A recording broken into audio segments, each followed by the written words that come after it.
ಜನರ ಜೀವನ ಅನ್ನೋದು ಸುಲಭ ಅಲ್ಲ. ಹಗಲು ರಾತ್ರಿ ಸಮಾಜದ ಸುರಕ್ಷತೆಗೆ ನಿಂತಿರ್ತಾರೆ. ನಾವು ನಿದ್ರೆ ಮಾಡೋ ಟೈಮಲ್ಲಿ ಅವರು ರಸ್ತೆಗಳಲ್ಲಿ ಗಸ್ತು ತಿರುಗ್ತಾರೆ. ನಮ್ಮ ಹಬ್ಬದ ಸಂಭ್ರಮದಲ್ಲಿ ಅವರು ಕರ್ತವ್ಯದಲ್ಲೇ ಕಾವಲು ನಿಂತಿರ್ತಾರೆ. ನಮ್ಮ ಸುರಕ್ಷತೆಯೇ ಅವರ ಸಂತೋಷ, ನಮ್ಮ ಶಾಂತಿಯೇ ಅವರ ಬಹುಮಾನ. ಈ ಪೈಕಿ ಜಿಗಣಿ ಸರ್ಕಲ್ ಇನ್ಸ್ಪೆಕ್ಟರ್ ಮಂಜುನಾಥ್ ಕೂಡ ಒಬ್ರು.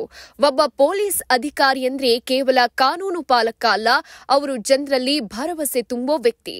ಜನರ ಸುರಕ್ಷತೆಯನ್ನ ನೋಡಿಕೊಳ್ಳೋದು ಅವರ ಧ್ಯೇಯ, ಸಮಾಜದಲ್ಲಿ ನ್ಯಾಯವನ್ನ ಉಳಿಸೋದು ಅವರ ವ್ರತ.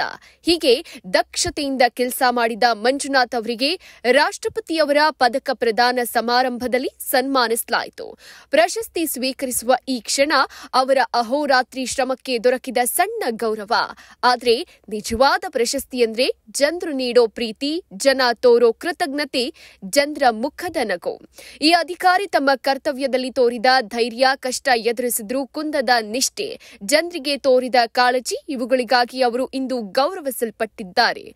ಒಬ್ಬ ಪೊಲೀಸ್ ಅಧಿಕಾರಿಯ ಕೆಲಸ ಕೇವಲ ಅಪರಾಧ ತಡೆಗಟ್ಟೋದಲ್ಲ, ಅದು ಪ್ರತಿಯೊಬ್ಬ ನಾಗರಿಕನ ಹೃದಯದಲ್ಲಿ ಸುರಕ್ಷಿತ ಜೀವನದ ಭರವಸೆ ಮೂಡಿಸೋದು.